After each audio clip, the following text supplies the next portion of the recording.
Welcome to Slow Night, Ancient Tales. Tonight, we travel back in time to the cold winter winds of the Joseon Dynasty to hear the quiet and tragic story of a woman caught in the unforgiving tides of fate. This is The Woman Who Followed Wolsan by Kim Dong-in. As the day comes to a close, leave your heavy thoughts and daily worries behind. Let your mind drift and allow this bittersweet piece of history to gently wash over you. Close your eyes, relax your shoulders, and let the ancient tale begin. Dong-in's Historical Anecdotes 4.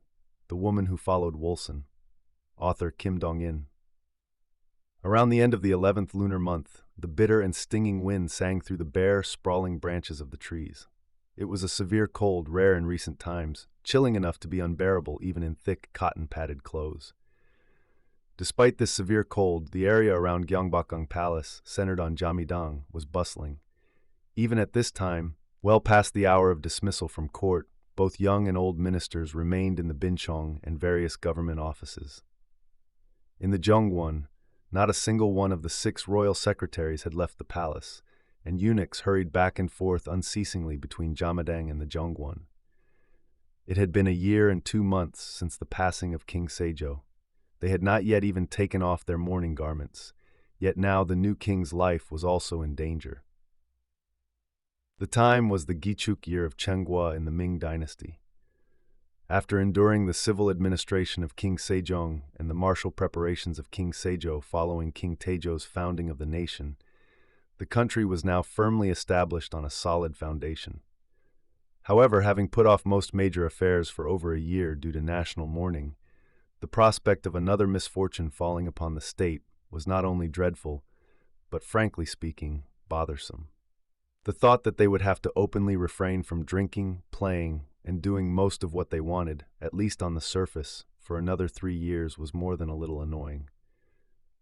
What made several high-ranking officials even more anxious among all this was the fact that this king's succession was very ambiguous. To say the succession was ambiguous is itself an ambiguous statement. However, in reality, the succession was indeed ambiguous. He had a son, but lost him early. Moreover, Queen Dowager Jeongkui, the senior elder of the royal family, that is, King Sejong's queen and the current king's mother, showed signs of wanting to pass the throne to a different royal descendant. Originally, looking at the royal lineage, this king was somewhat of a temporary borrower. The previous king, King Sejong, had 2 sons. King Sejong's eldest son, who was later posthumously honored as Daeokjong, was invested as the crown prince. However, unfortunately, the eldest son, the crown prince, passed away before King Sejong. In this case, the proper course would be to invest the deceased crown prince's eldest son as the royal grandson, and later entrust the state to him. But King Sejong favored the crown prince's second son more than this eldest grandson. In other words, he loved his younger grandson, the second grandson, more. However, the dignified seat of the throne could not be handed over simply because a grandson was cute. So taking a turn, it fell to the second son, who had never even been considered. Because of this, if this king were to pass away without a son, it was hard to predict where the throne would roll. Because the future destination of the throne was hard to predict, one wrong move in behavior could mean losing one's head without any ghost knowing. Quick-witted ministers stayed highly alert, living in fear of losing their precious necks. The end of the 11th lunar month. The weather was cold, but the strange wind swirling through people's hearts was even colder. In the main palace, moving so frantically, there was the Princess Consort of Grand Prince Wolsan, who was 15 years old at the time. She was the wife of King Sejong's eldest grandson. Now, what will happen in the future? Looking at the natural order of things, though it is presumptuous for a subject to say, if the current king were to pass away, the throne would naturally return to Grand Prince Wolsan. No, not even now. After King Sejong passed away last year, the only one to succeed the throne was Grand Prince Wolsan, the eldest grandson of the deceased.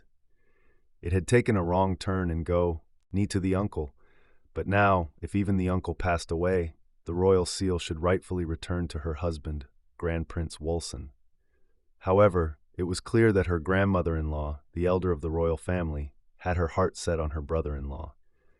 Princess Consort Wolsan, whose perception of matters was relatively sharp, was not greatly stimulated by the impending royal tragedy, owing to her yearning for the massive treasure that lingered before her eyes but seemed unlikely to fall into her share. It was the 29th day of the 11th lunar month. Snow pellets fell.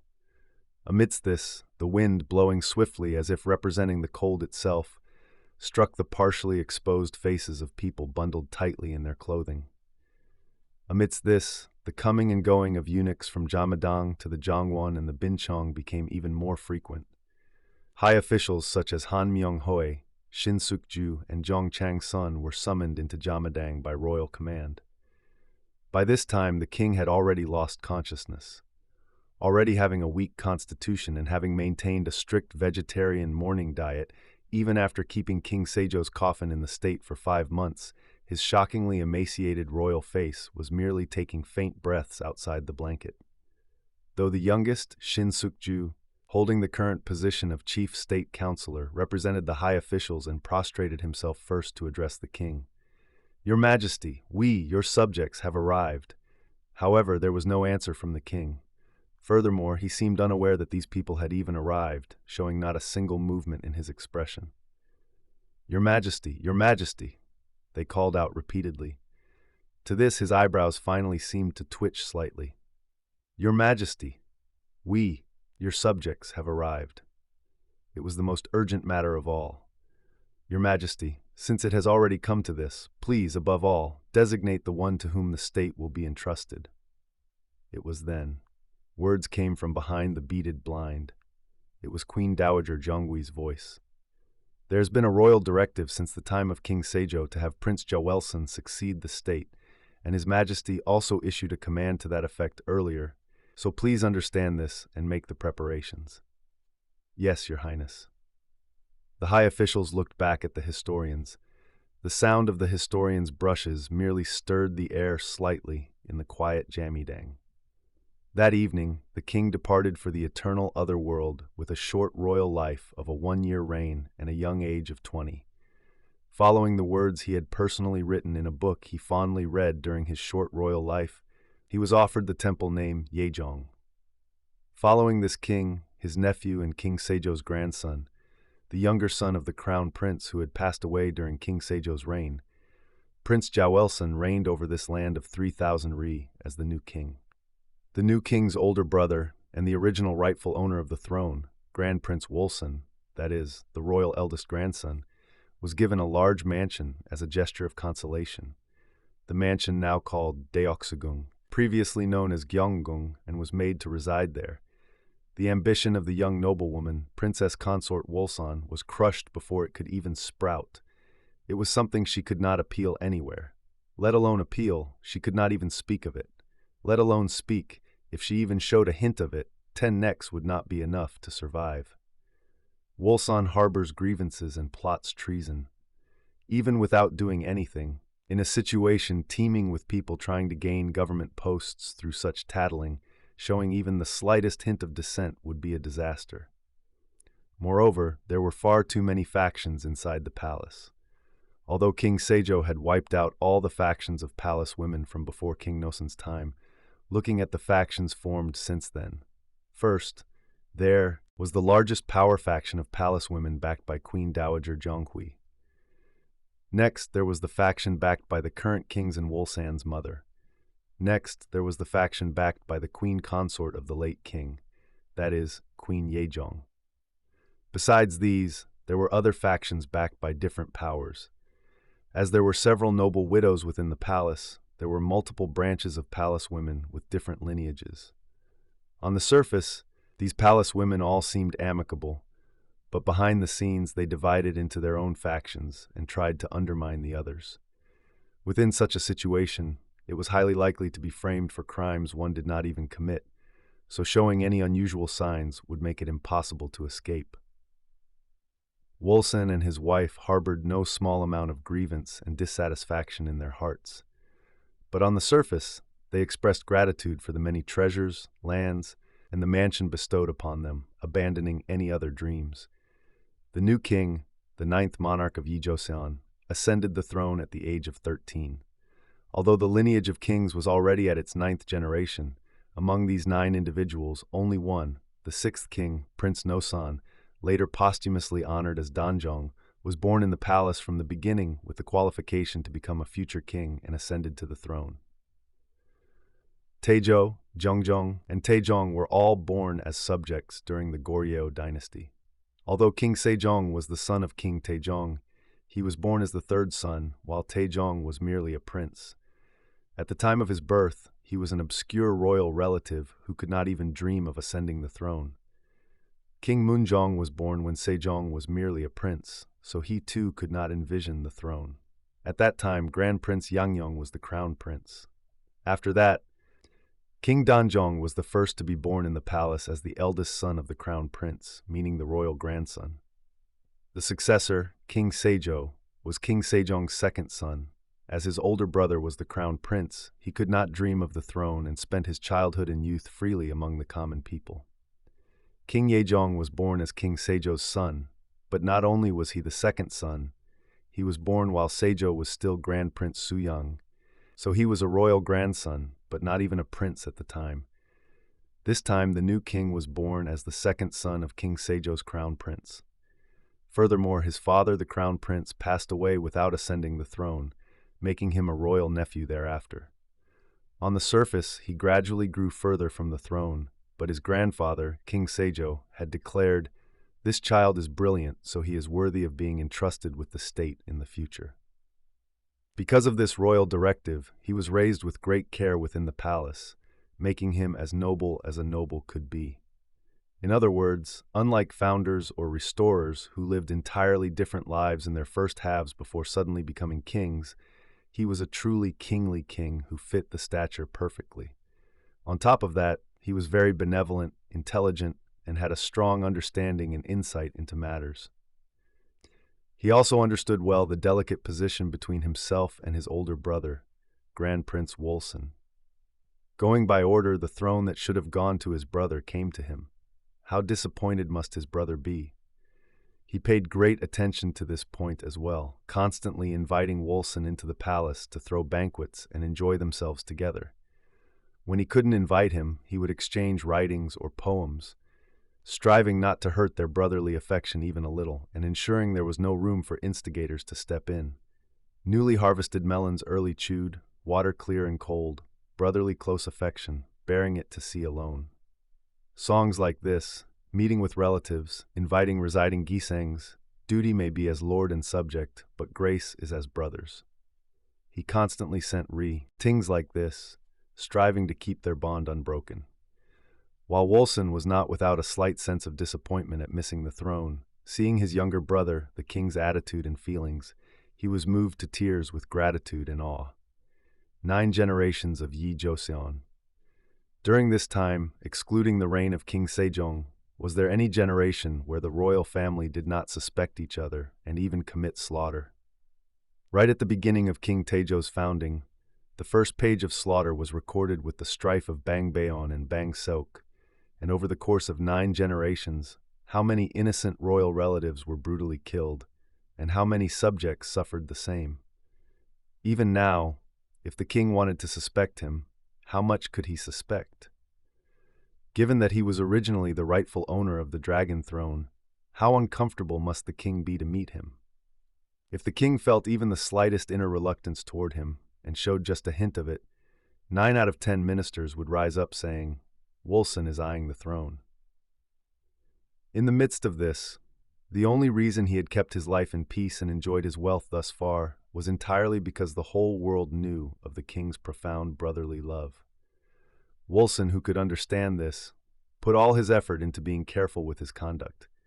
He cut off social ties, hid in his home enjoying banquets only with relatives, constantly went into the palace to pay his respects to his younger brother the king and the 3 queen dowagers, and lived cautiously as if walking on thin ice.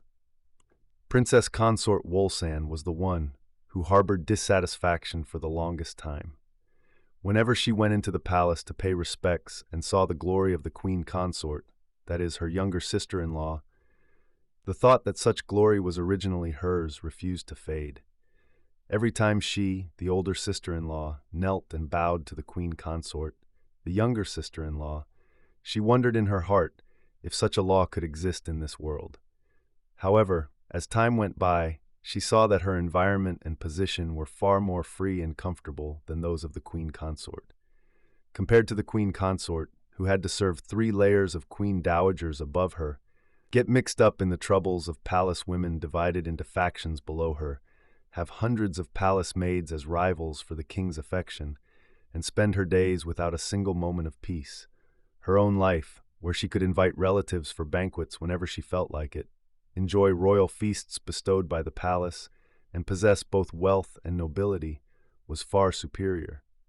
Not having a child yet was a bit lonely, but in her youthful 20s it wasn't a real worry.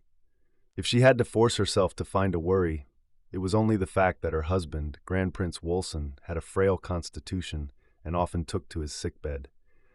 With a status as the king's brother and possessing the finest lands and slaves in the country, hers was the best destiny in the world.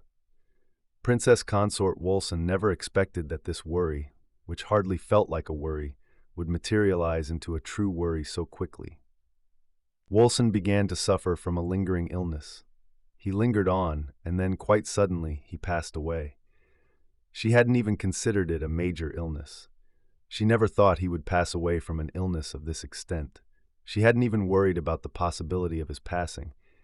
She had considered it trivial, only to be struck by a sudden tragedy. At this time, Princess Consort Wolsan's world went completely dark before her eyes. She did not know what to do. It wasn't a worry about food or clothing. It wasn't a worry about lust or affection. Transcending all issues of survival and desire, her future simply felt completely blocked. Come to think of it, men and women in this world, in principle, all live a married life at some point. And also, in principle, they are not meant to die on the same day at the same time, so one is bound to become either a widower or a widow.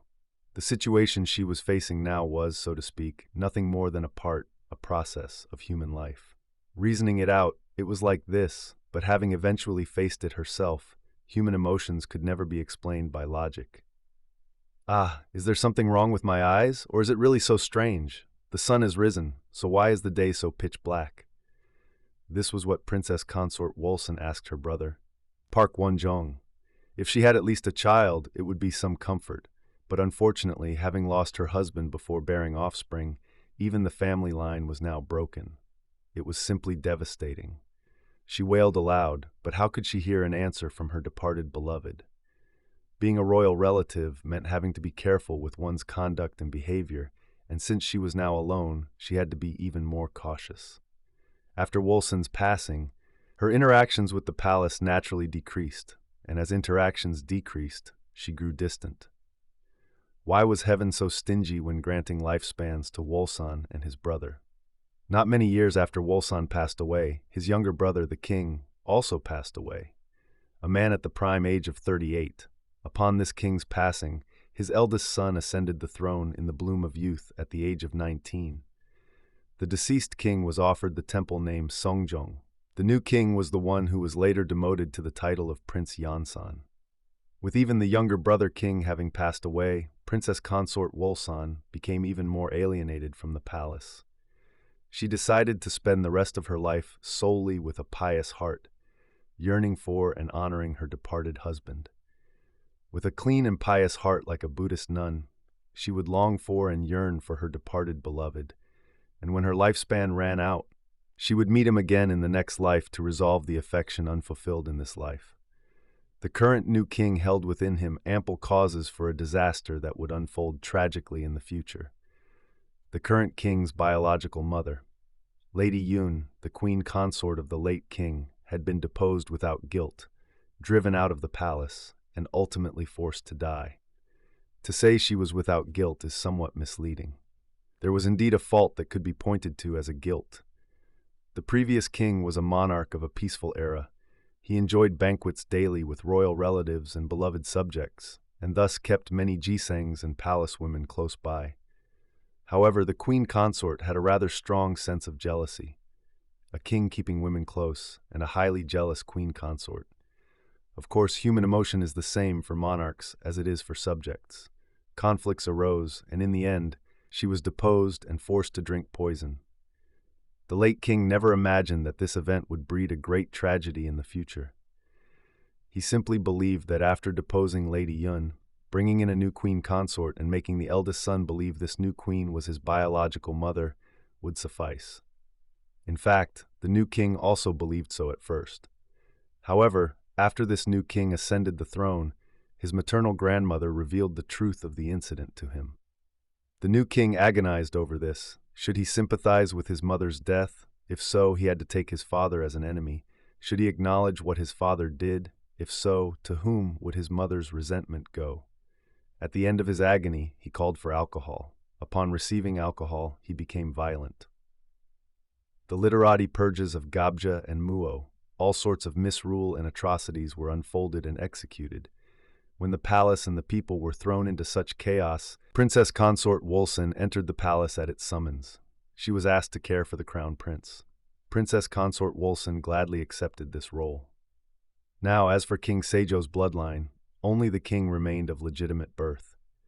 The crown prince she was about to raise was Indi, the sole continuation of King Sejo's lineage. Having placed herself within King Sejo's lineage, how could she neglect this? Although the current king had left behind a name as a tyrant due to the late king's mishandling of affairs, she resolved to raise his son well and strive to preserve King Sejo's bloodline. Let the son restore the honor the father had lost. Princess Consort Wolsan entrusted her vast mansion to her servants and entered the palace unencumbered, solely for the purpose of raising the crown prince. He was a relatively brilliant crown prince. It seemed that when he grew up, he would sufficiently recover the honor his father had lost. Princess Consort Wolsan only left the crown prince to the wet nurse when he was nursing. At all other times she took full charge of him, not even borrowing another's hands to change his diapers. In this way she made the crown prince grow attached to her, planning to impart discipline to him as a human being, and more so as a royal prince, as he gradually grew older and wiser. It happened on a certain day. Tired from playing with the crown prince all day as usual, Princess Consort Wolsan left him with the wet nurse in the evening and returned to her own bedchamber. She looked into the mirror, her beauty, which still remained abundantly. Furthermore, having married into a noble family early on and continuing a noble life until now, having never tasted the pain of childbirth and having been left alone in her youth, although she was already over 40, there still remained plenty of beauty that could sometimes even dazzle people's eyes. After staring into the mirror for a long time, she sighed. It is a beauty without an owner, a loveliness with no purpose. Ah, why did you have to pass away so early? Tearing her face away from the mirror as tears threatened to fall, she laid her body on the luxurious bedding spread out by the palace maid. Please rest peacefully. All right, you may withdraw. Opening the door and stepping back, the palace maid's footsteps gradually faded away. She was startled. Waking up in shock, it felt as heavy as if a great mountain had collapsed onto her chest. The overwhelming stench of alcohol. She tried to pull her body away, but trapped by an astonishing physical strength, she couldn't move an inch. "Who is it?" she cried out in a small but sharp voice. However, there was no answer. "Who are you? You—" This time she tried to shout. It was then an answer was finally heard. "Me? Ah, your majesty, what is this?" No more words came out. She couldn't use any more strength. She couldn't push him away any further. God forbid, God forbid. She could only cry out repeatedly in her heart. The next morning, the king bestowed official robes upon Princess Consort Wolsan, based on the etiquette of a royal concubine, and elevated her rank to equal that of a royal concubine. But by this time, Princess Consort Wolsan's shadow could not be found anywhere within the palace. Before, there was at least the hope that if she died, she would see her departed beloved in the underworld. But now, she was someone who didn't even have a place to return to. The feet that rushed out of the palace headed straight for her home, but upon reaching the main gate and thinking about it, this was Wolsan's residence, not her own home. With a defiled body, with what face could she now enter Wolsan's residence? She crawled up the fortress wall. To the north, towards Muakjai Pass, she dragged her reluctant feet. the fresh air of dawn. Even this fresh air seemed to contrast with her defiled body, tormenting her. From Muak to Begak, she wandered for 3 days without eating or drinking, unhesitatingly stepping on steep rocks and stones that seemed ready to roll away. She didn't feel hungry. She didn't feel thirsty. Only the thought that she was the world's greatest sinner pierced her heart and overflowed. She was no longer a daughter-in-law of the Yi family, Nen, or a daughter of the Park family. She was merely an unrooted woman with no surname and no clan in this world. However, 3 days later, having nowhere else to go, she came outside the main gate of Wolsan's residence and listened in the middle of the night. Having nowhere left to go, her only final destination was in front of the ancestral tablets of the Yi family. Dodging the eyes of the servants here and there, she barely reached the place where her husband's ancestral tablet was enshrined, cut off her thick, long hair, scattered it, knelt down, and prayed. I have no right to pray. I don't even have the face to appear before this. But the reason I have come here, braving all shame, is simply and solely out of the dirty affection of wanting to show this defiled body before you just one more time. Please forgive me. Crying all day, praying, and crying again. This went on for 4 days. On the 7th full day since she left Gyeongbokgung Palace, wandering without food or drink, she headed to the Eternal Realm to meet her husband after more than 10 years, possessing a defiled body but a clean heart. By that time, her body had already broken out with a dirty and shameful venereal disease transmitted from the king in the meantime. Our tale for tonight has gently come to an end. Her sorrowful heart, left alone in the massive vortex of history, lingers like a solitary star in the quiet, dark sky. Just as she sought her final eternal peace, I hope any lingering thoughts or burdens you hold will now fade into the comforting silence of the night. May your heart find rest, and may your sleep be deep and uninterrupted. Good night and sweet dreams.